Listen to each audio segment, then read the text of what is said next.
Welcome to yet again another wonderful episode of the TFK Read Write Club, where we are passionate about reading and learning from books. As food is to the stomach, like we love to say here, reading is to the brain. And today we are going to be going through and journeying through the story of Mr. Kisamba Mugerwa, a very celebrated national leader within our country, and also a person who has a story to tell, one like no other. Like he even says it on the cover of his book, A Tale of Courageous Strides. Mr. Kisamba Mugerwa wrote this autobiography, I would say, summarizing his life all the way from childhood, talking about some of the many hurdles that he went through as an individual. And as we expound on his story and his life, I would like to just introduce the people who have also had the opportunity to read the book and just share from their hearts some of the things they learned. Ladies first. Betty, how are you? I'm good, thank you, Timothy. You've been here before, but maybe you can just introduce yourself very briefly. Great, thank you, Timothy. My name is Acha Achoko. I'm happy and glad to be here, especially for a focused journey, which I want to be having, and also the fact that I'm getting so much insight from the horse's mouth, from the book, which is important for me. Thank you so much for having me. All right, thank you so much. And on my left here, we also have a lovely gentleman who came overly dressed. But you can never be overdressed for any occasion when you're in a suit and a tie.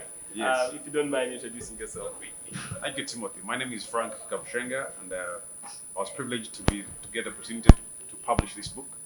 And so I'm happy to be on this show and see what more you have to lead us on to share from this book. We're also looking forward to having a wonderful discussion with you as well. Right. But something that we would like you to just do, we always ask people on this show, and we're going to continue asking them this. Right behind you is this painting.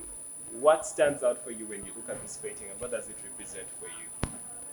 Well, this paint one is looks very nice. It's great. It's a great paint, and it stands out for a life that is whose foundation is based on the books, and not just books, but books that they have read. Mm-hmm. So if this is the person who has had books and have read them, and so are standing out and looking so good and great, with a great life to take on. Okay, that's interesting. Yeah. We'll continue gathering people's perspectives, and maybe we'll even post it on our social media pages so that you can tell us what you think this picture represents. But well, let's now dive deeper into this story. A focused journey, the tale of Mr. Kisamba Mugerwa.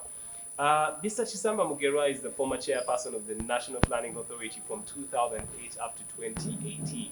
For some of you who are Ugandans who are watching this, you might have heard of Vision 2040. He was one of the people who was instrumental with developing that plan and that program for our nation. In addition to that, he served in government in different positions. He served as a minister of parliament and eventually as a minister. He also served on some international committees as well as a director of one institution as well. Very passionate about research, and he has written a number of papers that can be accessed widely. And I'd like to just read just a portion about the book right here at the back. And it says, this book tells a story of purposeful choices made on the journey of life, which was full of tragedies and seemingly insurmountable difficulties. Yet with focus, I managed to go through life up to this stage, having overcome encumbrances to become important in the country. It was an audacity to survive at all costs, right from my childhood up to my political life and professional career. Well, as we start to go through this book, I'd like to just ask Betty a question. What stood out for you as you read this book? There was an attitude, it had to work, no matter what. And that attitude kept the gentleman every single day living. It had to work. That was it? Yes. And for Mr. Publisher, Frank, you saw the rough draft of this book. I think for me, the whole story begins from the day one of actually getting to go to talk to Honorable Kisamba Mugerwa and get him to accept to write a book that I later published. And the whole reason was because I'd been following him at a distance. And so this one day when I got closest to him, I had to really show him the fact that he had a story to tell. And I was happy that he got to tell that story. Very interesting, but it was one story that I could not afford to stand one day and say we missed it. Yes, so I was happy that this story is here. I'll leave the biggest part of telling and unraveling this story to you guys, because by virtue of being a publisher, you have everything, every corner, even you have the things that were removed. Yeah. So anyway, one of the things that Archer talked about was work, that focus on work. On page 6 of the book, just at the very beginning, he writes and says, 2 guiding principles I could not forget by the grace of God, namely discipline and focus on work kept me going. That is something that really showed his principles right from the get-go of this book. When he looks back at his childhood, he says those were 2 values that he had that were very strong.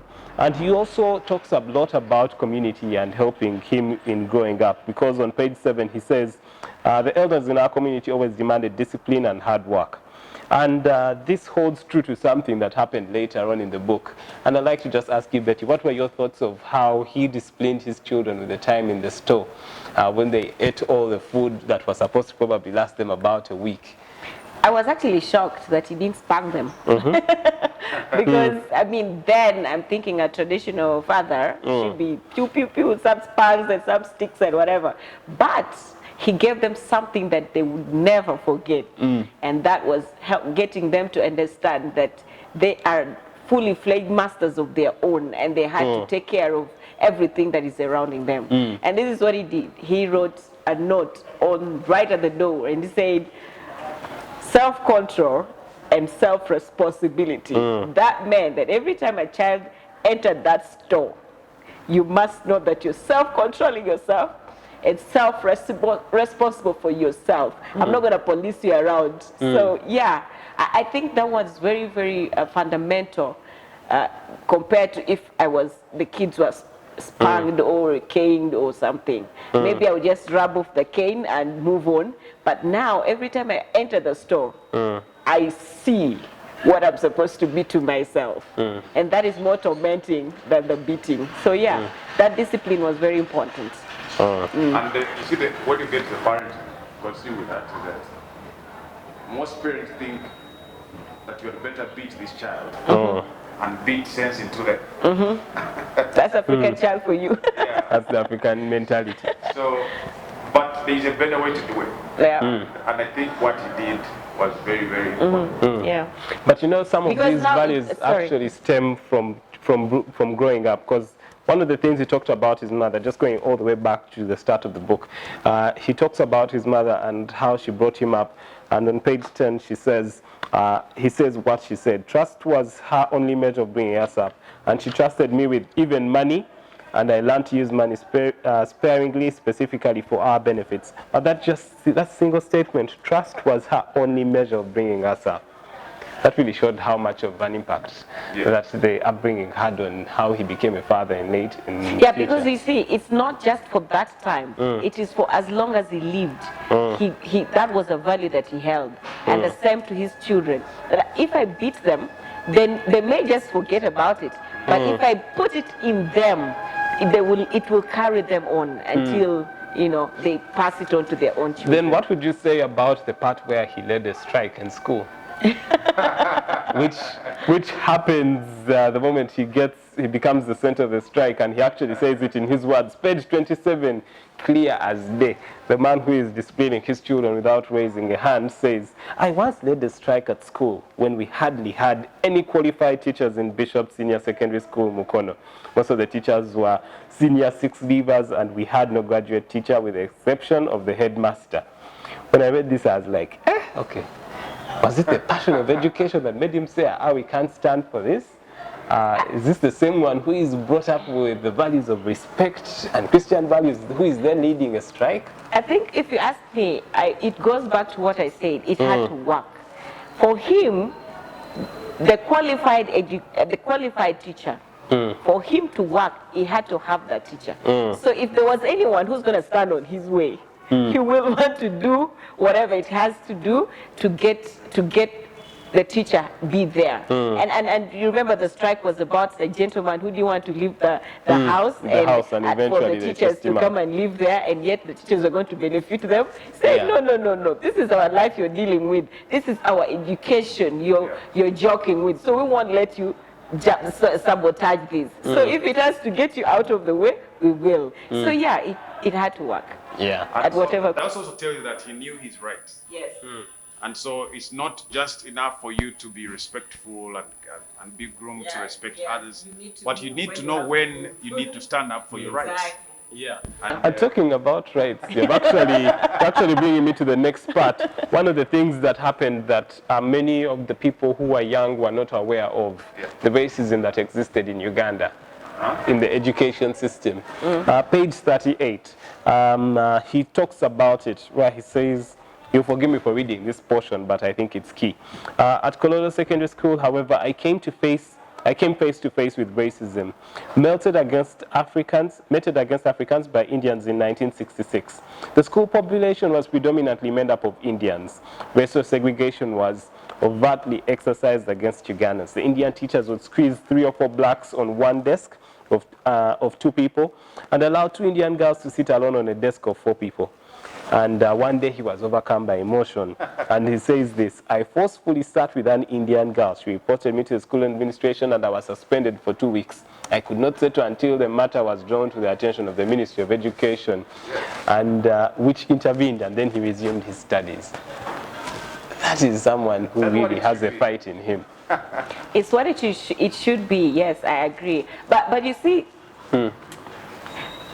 I don't know if it's out of the book, but you know that it is still there.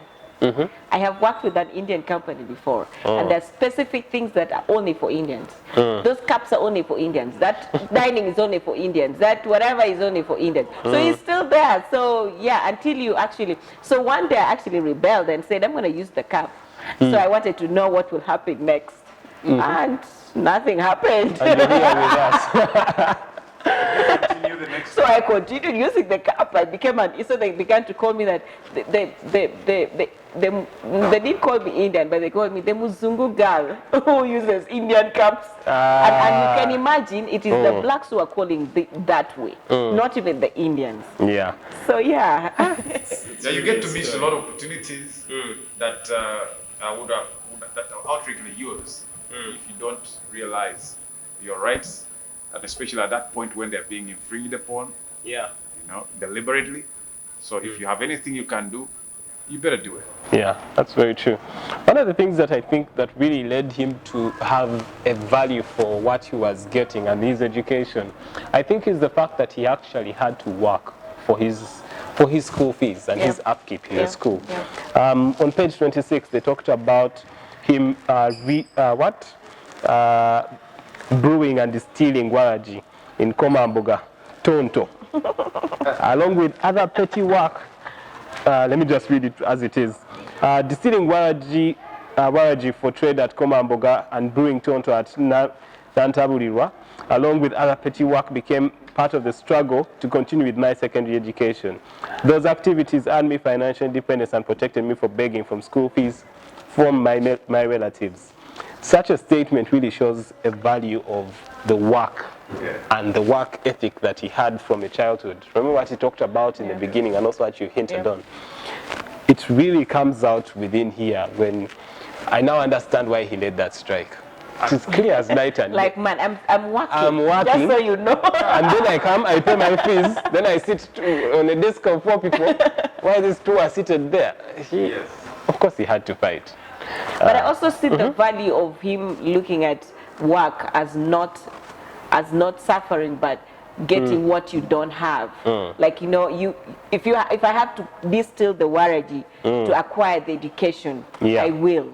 You get my point? So yeah, which brings the fact that if there is something that you can do to acquire what you don't have, and you can use your skill to do it, then get to do it. And don't minimize it, don't look down on it, but do it and acquire what you don't have.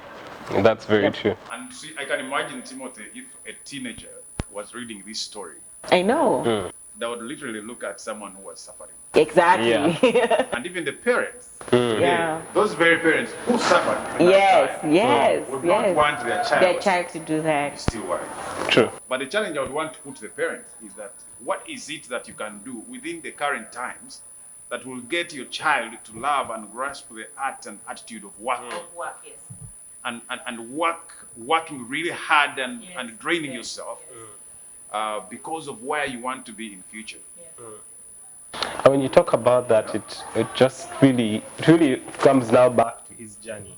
I'm sorry for interrupting you there, but how work was so fundamental for him, and work actually led to his first form of freedom through the acquisition of his first assets.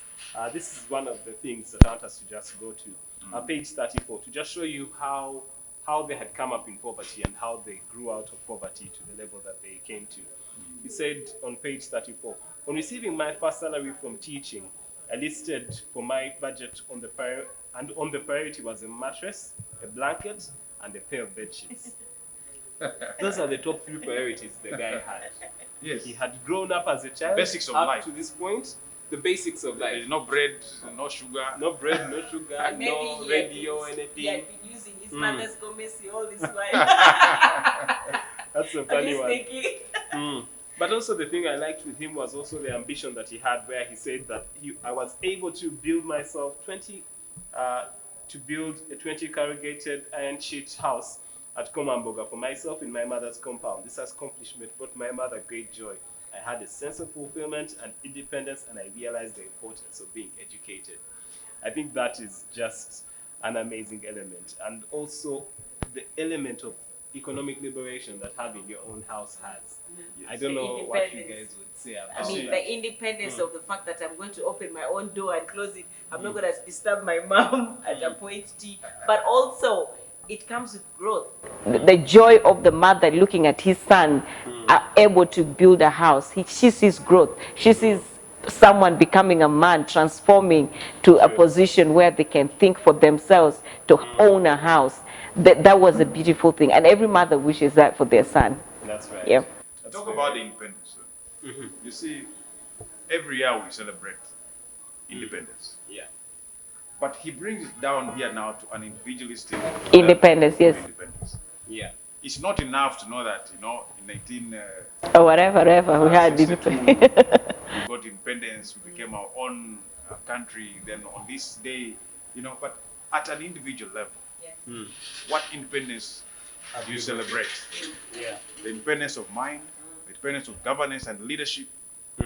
Now to him, and at his age here, to be able to build a house and complete it before registering any mentionable salary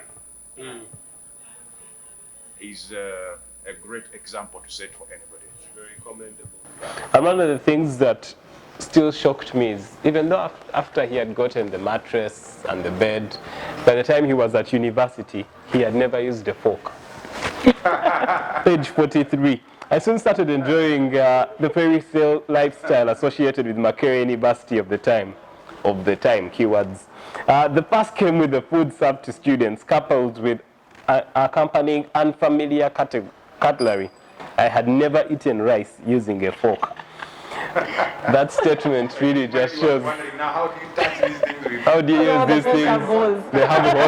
You put the rice will fall through. But anyway, I think maybe on that light-hearted moment, let's just take a break, and we are going to be right back after this.